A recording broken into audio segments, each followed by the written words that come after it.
And now it is my pleasure and honor to give the floor to the Director General of the World Health Organization.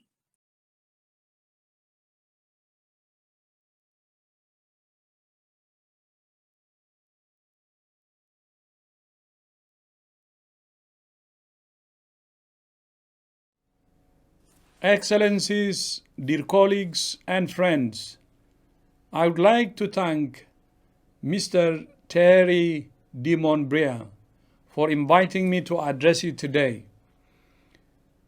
WHO welcomes your initiative to make health a core theme of next year's World Policy Conference. The COVID-19 pandemic is a health crisis unlike anything any of us have seen in our lifetimes. But it's more than that. It has also shaken the foundations of social, economic, and political stability and put the multilateral system to the test. The pandemic has demonstrated the need for strengthening in several key areas. First, strong multilateralism. The pandemic has shown us that international cooperation is the only solution to an international crisis. Working together might not always be easy, but it's essential.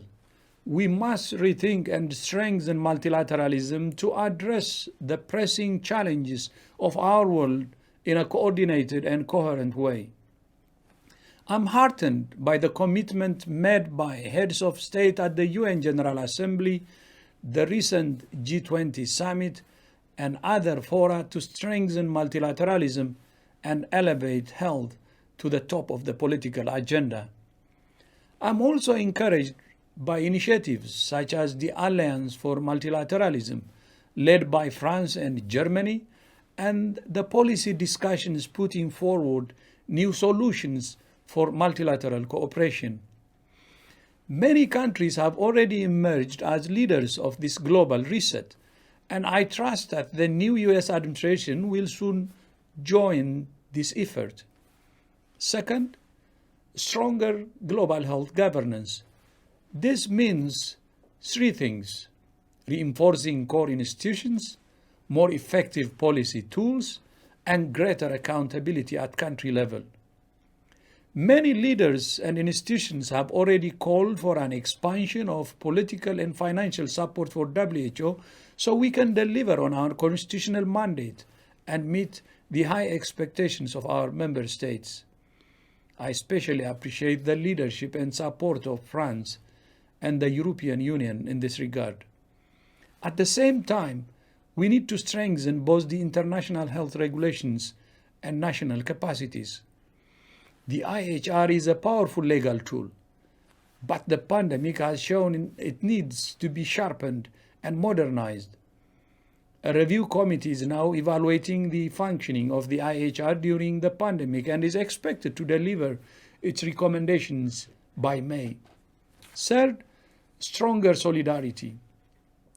Unparalleled financial resources have been mobilized to support the Access to COVID-19 Tools Accelerator to develop vaccines, diagnostics, and therapeutics fast and allocate them fairly as global public goods. The ACT Accelerator sets a strong precedent for a solidarity-based global response to health threats. Almost 190 countries and economies have now joined the COVAX facility, which facilitates an equitable global sharing of COVID-19 vaccines. 40 countries and many organizations have signed up for the COVID-19 Technology Access Pool to share knowledge and rights to research and technologies. The values that underpin all these innovative platforms and tools are the same: solidarity, equity, and inclusion. Their aim is to create more equal opportunities for everyone and ensure that all COVID-19 tools are treated as global public goods. I hope that these values will stay with us in the future and remain defining values of global health governance.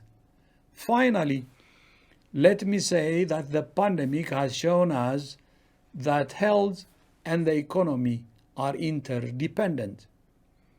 We need a new narrative that sees health not at a cost, but an investment that is the foundation of productive, resilient, and stable economies. I wish you a productive meeting. Merci beaucoup. I thank you.